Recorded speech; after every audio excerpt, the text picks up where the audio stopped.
মাত্র 20 টাকা থেকেও কম খরচ করেই ঘরে বসেই বানিয়ে ফেলতে পারবেন এই সুইট চিলি সস।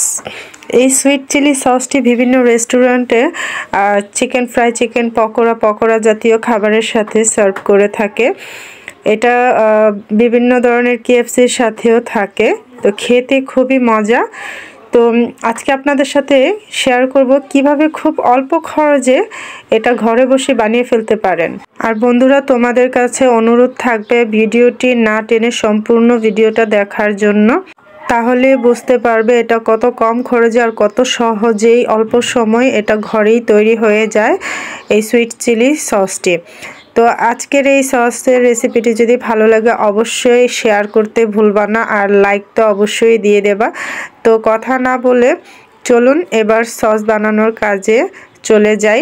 আর ভিডিওর শুরু থেকে শেষ পর্যন্ত থাকার অনুরোধ রইল, না টেনে সম্পূর্ণ ভিডিওটা দেখার জন্য অনুরোধ রইল।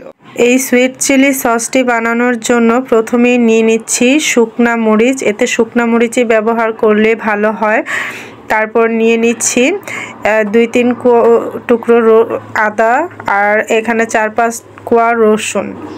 তো আমি শুকনো মরিচটাকে এখন একটু সেদ্ধ করে নেব পানিতে, আর না হলে সুন্দর হবে না। তো আমি এটাকে সেদ্ধ করে নিয়ে আসছি। এই দেখুন, এটাকে আমার সেদ্ধ করা হয়ে গেছে, দেখতেই পাচ্ছেন। তো এটাকে আমি এখন ব্লেন্ডারে, এই সবগুলোকে এখন ব্লেন্ডারে একটু ব্লেন্ড করে নেব। তাও মাত্র 3 থেকে 4 সেকেন্ড ব্লেন্ড করবেন, খুব বেশি না। আমি যতটুকু ঠিক দেখতে পাচ্ছেন এতটুকু সময় ব্লেন্ড করেছি, এতে একটু স্কিপ করিনি। তো এই হয়ে গেল। তো এটাকে আমি এখন নামিয়ে নেব। এখানে বোঝা যাচ্ছে না, এটাকে ছাবা থাকতে হবে। আপনারা চাইলে এটার পরিবর্তে চিলি ফ্লেক্সও ব্যবহার করতে পারেন, চিলি ফ্লেক্স দিয়েও তৈরি করতে পারেন, তবে এটা করলেই আমার মনে হয় একটু বেটার হয়। তো আমি আমার পরিমাণ অনুযায়ী ঝালটা তৈরি করে নিয়েছি।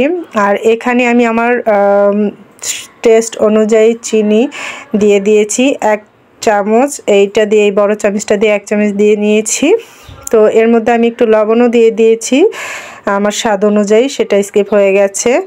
তো দেখুন, এখানে পানি দিয়েছি প্রায় বড় কাপের 1.5 কাপের মতো। তো এই সসটাকে তৈরি করার জন্য আমি এখন কর্নফ্লাওয়ার নিয়ে নেব। তো এই কর্নফ্লাওয়ারটা একটু পানি দিয়ে, প্রায় 2 টেবিল চামচ পানি দিয়ে আমি গুলিয়ে নিচ্ছি। তো এখানে 2 টেবিল চামচ কর্নফ্লাওয়ার লাগবে। আমি প্রথমে 1 টেবিল নিয়েছি, পরে আরেক টেবিল চামচ এখানে অ্যাড করে নিয়েছি আমি, কারণ এটা দিয়েই সসের ঘনত্বটা তৈরি হবে। তো এখন আমি চুলায় বসিয়ে দিয়েছি মিক্স করার পরে। তো চুলায় বসিয়ে দেওয়ার পর এটাকে বলক ওঠার জন্য 2-3 মিনিট 2-3 মিনিট অপেক্ষা করব। তো 2-3 মিনিটের ভিতরে এটা বলক এসে যাবে। 2-3 মিনিট জাল করার পরে আমি এর মধ্যে যখন বলক ভালো করে চলে আসবে, পানিটা একটু জাল চলে আসবে, তখন আমি এখন কর্নফ্লাওয়ারটা মিক্স করে দেব। তো কর্নফ্লাওয়ারটা মিক্স করব। এখানে কর্নফ্লাওয়ারটাকে একটু আবার নাড়িয়ে নিচ্ছি, কারণ এটা নিচে বসে যায়, জমে যায়। তো এটাকে আমি ভালো করে আবার একটু নেড়ে এর মধ্যে আস্তে আস্তে মিক্স করে দেব, কারণ যদি আস্তে আস্তে না দিয়ে এটা দলা পাকিয়ে যাবে। এটা দলা যাতে না হয় আস্তে আস্তে করে দেব, আর এটাকে মিক্স করব। আর সম্পূর্ণটা একবারে দেব না, কারণ আমি দেখব এটার মধ্যে পারফেক্ট ঘনত্ব হয়েছে কিনা। ঘনত্ব না হলে আমি আবার এটাকে অ্যাড করব। তো এটা তো হয়নি, যেহেতু আমি এখানে 1.5 কাপের বেশি পানি নিয়েছি। তো এখানে আমি আরও সম্পূর্ণটুকু অ্যাড করে দেব, বাদবাকি কর্নফ্লাওয়ারটুকু দিয়ে দিচ্ছি, কারণ এটা দেখে বুঝে আপনার পছন্দ অনুযায়ী গাঢ় করে নেবেন, থিকনেসটা করে নেবেন। তো আমার থিকনেসটা আমি একটু বেশি ভারীও না পাতলাও না, ওরকম করে রেখেছি। তো এখন এই পর্যায়ে আমি দিয়ে দেব 2 থেকে 3 টেবিল চামচ ভিনেগার। আমি 3 টেবিল চামচই ভিনেগারটা ব্যবহার করেছি। আপনারা চাইলে কম বেশি ব্যবহার করতে পারবেন, বেশি ব্যবহার করলে একটু টক জাতীয়টা বেশি হবে। তো আমার সসটা তৈরি হয়ে গেছে, কারণ এটা জাল করতে সর্বোচ্চ আমার 6 থেকে 7 মিনিট সময় লেগেছে, এর বেশি সময় লাগেনি আমার।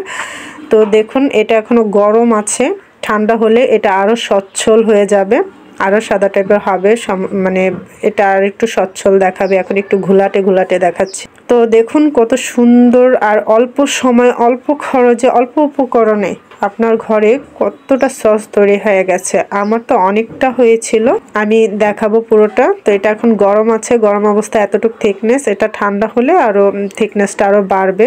দেখুন দেখতে কতটা সুন্দর আর মানে দেখতেই সসটা কত ভালো লাগছে। আপনারা আপনাদের অনুযায়ী কিন্তু ঝাল টক মিষ্টিটা ইউজ করবেন।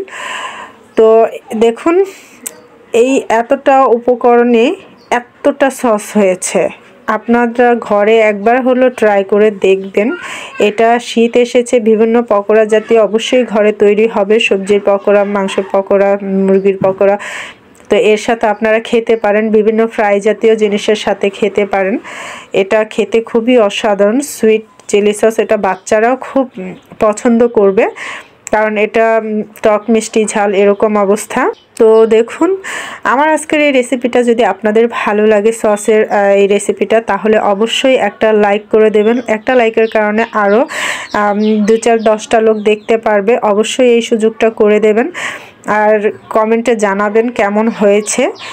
আর সাবস্ক্রাইব করতে তো ভুলবেন না, সাবস্ক্রাইব করে দেবেন। এই দেখুন আমার এই এক বোতল আর এক পেয়ালা হয়েছে, এতটা কম খরচ। এর জন্যই বলেছি যে 20 টাকার চেয়েও কম খরচে এরকম এতগুলা বানিয়ে নিতে পারবেন। দোকান থেকে কেন এত দাম দিয়ে কিনতে হবে? ঘরে বুদ্ধি থাকলে ঘরেই এগুলো করা যায়। তো বন্ধুরা একবার হলেও ট্রাই করবেন। আজকের মতো এই পর্যন্তই। আল্লাহ হাফেজ।